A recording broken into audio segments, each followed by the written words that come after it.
નમસ્કાર વિદ્યાર્થી મિત્રો, હું શૈલેષ દલસાણીયા હાર્દિક સ્વાગત કરું છું. હવે આપણે યુનિટ 9 છે હેડેક એ તો પૂરો કરી નાખ્યો છે, પણ આપણે આજે આ લેક્ચરમાં છે તેના પેરેગ્રાફ પરથી જે પ્રશ્નો છે એ સમજવાના છીએ. એટલે ખાસ ધ્યાન રાખજો, બધા પ્રશ્નો છે એ પરીક્ષા માટે મહત્વના છે, બરાબર. જો અહીંયા પેલો પેરેગ્રાફ આપવામાં આવ્યો છે. પ્રશ્ન શું છે કે what was the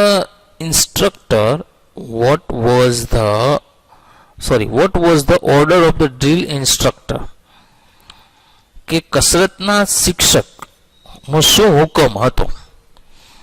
તો when the most of students on the drill ground complain of splitting headache, કે જ્યારે મોટા ભાગના ગ્રાઉન્ડમાં વિદ્યાર્થીઓ છે સખત માથાના દુખાવાનું બહાનું કર્યું, the instructor ordered them to hold up their arms, કે શિક્ષકે છે તેના હાથ ઊંચા કરવા માટે કહ્યું, and added that, અને ઉમેર્યું કે he would detain them for some special exercise, કે તે તેના માટે ખાસ કસરતનું સંશોધન કરશે, that would cure their headache, કે જે તેના માથાના દુખાવાનો ઉપચાર કરશે. એટલે ઓર્ડર શું આપ્યો હતો કે ભાઈ જે કોઈ માથું દુખતું હોય એ પોતાના હાથ ઊંચા કરે, અને એના માટે શિક્ષકે છે એક કસરતનું નિર્માણ કર્યું છે, કરવામાં આવશે.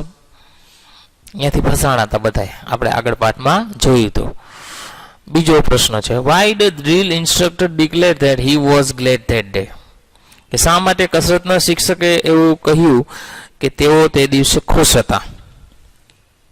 તો કે the drill instructor declared that he was glad that day because after announcing punishment for those who had the headache, કે જે ખોટું માથાના દુખાવાનું બહાનું કરતા હતા તેની સજાની જાહેરાત પછી nobody dared to lift his hand, ડેર કરવું એટલે હિંમત કરવી, કોઈ તેનો હાથ ઊંચો કરવાની હિંમત ન કરી, to complain about his headache, કે માથાના દુખાવાની ફરિયાદ માટે.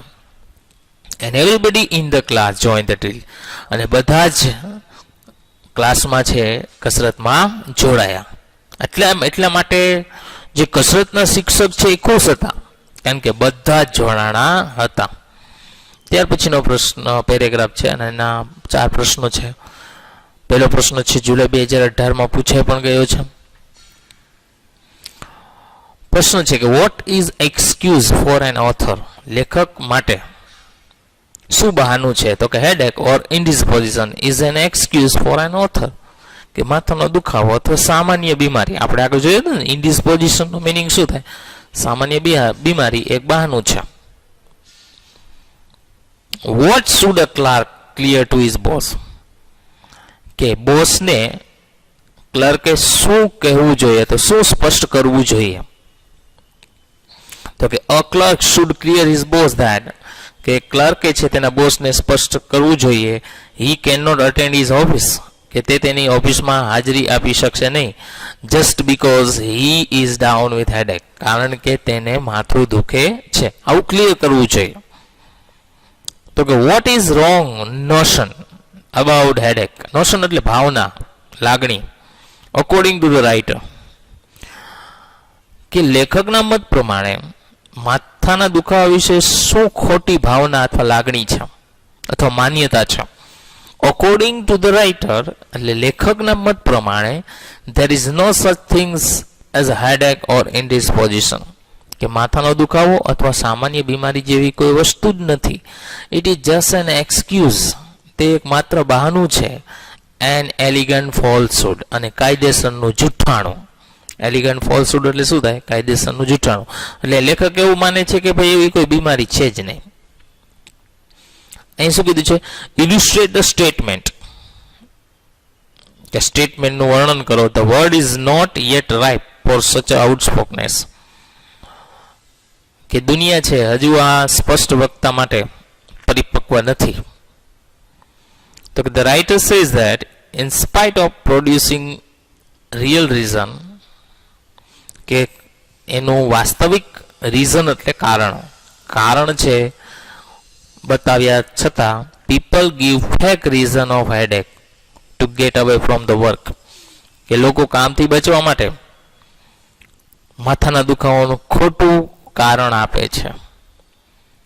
એઝ ધે ડિસલાઇક, કે જે તેને ગમતું નથી. What they lack here is courage to be આઉટસ્પોકન.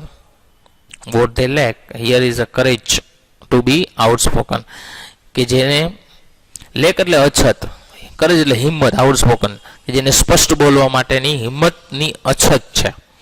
Therefore, the writer says that, તેથી લેખક એવું કહે છે, the world is not ripe for outspokenness, કે દુનિયા છે હજુ સ્પષ્ટ બોલવા માટે પરિપક્વ નથી, એટલે કે હજુ હિંમત નથી કરી શકતા સાચું બોલવાની. એના પછીનો પેરેગ્રાફ છે, how is headache essential for maintaining human relationship in working order, કે દરેક કામોમાં માથાનો દુખાવો છે એ માણસના સંબંધોને જાળવવામાં કેવી રીતે જરૂરી છે. એસેન્શિયલ હોવું એટલે શું થાય? જરૂરી. આપણે તો લાસ્ટ પેરેગ્રાફમાં જોયું હતું. In a very humorous way the writer says that headache is essential for maintaining a human relationship, કે ખૂબ જ હ્યુમરસ વે એટલે ખૂબ જ માનવતાને રૂએ. ધ રાઇટર સેઝ ધેટ, લેખક એવું કહે છે કે હેડેક એટલે કે માથાનો દુખાવો છે માણસના સંબંધોને જાળવવામાં મહત્વનો છે. ઇન એની નોર્મલ હાઉસહોલ્ડ, કોઈ પણ ઘરોમાં, people hide uncomfortable situation on pretext of headache, કે લોકો છે મુશ્કેલીની પરિસ્થિતિને છુપાવે છે on the pretext of headache. બીજો પ્રશ્ન છે, મેચ ધ ફોલોઈંગ એટલે જોડકું છે, એનો અર્થ આપવાનો. ફોર્સ વેસ કરવું એટલે છોડી દેવું, તો એનો મિનિંગ શું થાય? ડ્રોપ. અને પ્લી એટલે બહાનું થાય, તો એનો મિનિંગ શું થાય? એક્સક્યુઝ. ત્રીજો પ્રશ્ન છે, વાય ઇઝ હેડેક નેસેસરી, શા માટે માથાનો દુખાવો જરૂરી છે? તો કે હેડેક ઇઝ નેસેસરી, હેડેક માથાનો દુખાવો જરૂરી છે બીકોઝ, કારણ કે ઇટ મેન્ટેન્સ હ્યુમન રિલેશન, તે માનવ સંબંધોને જાળવે છે. ચોથો પ્રશ્ન છે, how does headache maintain human relations, કે માથાનો દુખાવો માણસોના સંબંધોને કેવી રીતે જાળવે છે? તો કે sometimes we do not become too harsh, ક્યારેક આપણે ખૂબ જ કઠોર નથી બનતા. એ હાર્શનો મિનિંગ શું થાય? કઠોર. We make excuse for suffering from headache and maintain good relation, તેથી આપણે માથાના દુખાવાનું બહાનું કરીએ છીએ અને સંબંધોને જાળવીએ છીએ. ક્યારેક આપણે કઠોર ન બનીએ એટલે સીધું શું કરી નાખીએ? માથાના દુખાવાનું બહાનું કરીએ. ચોથો પેરેગ્રાફ છે, એમાંથી પ્રશ્નો છે, how has headache promoted huge trades, કે માથાનો દુખાવો છે એ મોટો વેપાર શા માટે વધારે છે? તો આપણે છેલ્લા પેરેગ્રાફમાં જોયું હતું કે headache is a become a confirm habit, માથાનો દુખાવો એ છુપાયેલી ટેવ છે. Among the people and they search about cure for it, અને લોકોની વચ્ચે તે છુપાયેલી ટેવ છે. And they search about cure for it, અને તેઓ છે તેના સારવાર માટે શોધ કરે છે. ટેકિંગ ધીસ એડવાન્ટેજ, કે આ ફાયદો લઈ, a huge trade has developed in proving a cure for it, તેથી તેના સારવાર માટે એક મોટો વેપારનો વિકાસ થયો છે. Some people usually carry a tube some headache remedy in their pockets all the time, અમુક લોકો છે હંમેશા તેના ખિસ્સામાં માથાની દવા છે લઈને ફરતા હોય છે. Opticians give a glasses guarantee to relieve headache, કે ચશ્મા બનાવનાર છે માથાના દુખાવામાંથી રાહત માટે ચશ્મા આપે છે. તો આ એક પ્રકારનો વેપાર જ થયો ને. શું થયો? વેપાર થયો. બીજો પ્રશ્ન, give the synonyms of the word myth, માઇથનો સમાનાર્થી શબ્દ આપો. માઇથનો આમ તો મિનિંગ થાય દંતકથા, પુરાણ. તો the synonyms of the myth, story એટલે કે વાર્તા, ઇલ્યુઝન, બરાબર. જો સ્ટોરી એટલે વાર્તા થાય તો દંતકથા અને વાર્તા બે એક જ છે. કેમ કે દંતકથા ઘણીવાર સાચી નથી હોતી, વાર્તાઓ તો આપને ઘણીવાર સાચી હોતી નથી. અને ઇલ્યુઝન એટલે એક પ્રકારની કલ્પના, ખાલી માત્ર શું કરી શકે, કલ્પના હોય, કાલ્પનિક, જેને આપણે શું કહી શકીએ, ઇલ્યુઝનનો મિનિંગ કાલ્પનિક. What is the sign of cultures existence? Culture એટલે સંસ્કૃતિ, એક્ઝિસ્ટન્સ એટલે અસ્તિત્વ. સંસ્કૃતિનું અસ્તિત્વ શું છે? તો કે a culture man does not pry deeply, કે કલ્ચર્ડ મેન કે સાંસ્કૃતિક માણસ છે તેનો ઊંડો અભ્યાસ નથી કરતો. હી ડઝન્ટ આર્ગ્યુ, તે વિરોધ પણ નથી કરતો. હી મોડેસ્ટલી લિસન, તે સ્વાભાવિક રીતે સાંભળે છે. Why do the some people lost? શા માટે અમુક લોકો બેચેન થાય છે? તો કે some people feel lost due to severe headache, કે ખૂબ જ માથાના દુખાવાથી અમુક લોકો બેચેની અનુભવે છે. એના પછીનો પ્રશ્ન છે, how was headache a boon to writer in his school days? કે લેખક માટે તેના સ્કૂલના દિવસોમાં માથાનો દુખાવો કઈ રીતે વરદાન રૂપ છે ઇન હિઝ સ્કૂલ ડેઝ, કે તેના સ્કૂલના દિવસો દરમિયાન. When the writer and his classmate did not want to go to the drill ground, કે જ્યારે રાઇટર અને તેના સહપાઠી એટલે સાથે ભણતા ક્લાસમેટ કસરતના મેદાનમાં જવા ઈચ્છતા નહોતા. They put forward the excuse of spreading headache, તેઓ છે માથાના દુખાવાનું બહાનું આગળ કરી દેતા. And they were relieve from drilling, અને તેઓને કસરતમાંથી મુક્તિ મળતી. Thus it was a boon for them, તેથી તે તેના માટે આશીર્વાદ હતો. જ્યારે એને કસરતમાં ન જવું હોય ત્યારે શું કરતા, એને આગળ ધરી દેતા, એટલે શું થઈ જતું, એના માટે આશીર્વાદ.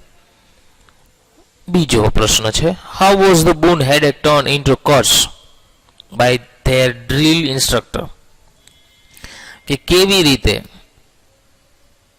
માથાનો દુખાવો આશીર્વાદમાંથી એક શ્રાપ બની ગયો, તેના કસરતના શિક્ષક દ્વારા શ્રાપ બની ગયો. કર્સ એટલે શ્રાપ થાય, બોન એટલે આશીર્વાદ થાય. આ પણ પ્રશ્ન પૂછાય એવો છે, આ ધ્યાન રાખજો. બોન એટલે આશીર્વાદ, એનું વિરુદ્ધાર્થી શું થાય, કર્સ, ઓપોઝિટ, શ્રાપ. When many students so often put up forward the same excuse of splitting headache, કે જ્યારે ઘણા વિદ્યાર્થીઓ છે એક જ માથાના દુખાવાનું બહાનું છે આગળ કરતા. once the drill instructor declared, એક વખત તેના કસરતના શિક્ષકે એવું જાહેર કર્યું, to sort them out, તેનો ઉકેલ કર્યો, and detain them for some special exercise, અને તેના માટે ખાસ કસરતનું સંશોધન કરવાનું કહ્યું. thus આથી the boon turn into curse for them, તેથી એક આશીર્વાદ છે એક શ્રાપમાં ફરી ગયો. તો મિત્રો અહીંયા સુધી આપણે રાખીએ છીએ, બરાબર. નેક્સ્ટ હજુ પ્રશ્નો નેક્સ્ટ લેક્ચરમાં સમજીશું, યુનિટ 9 ના. ઓકે, વિડીયો જોવા બદલ આપ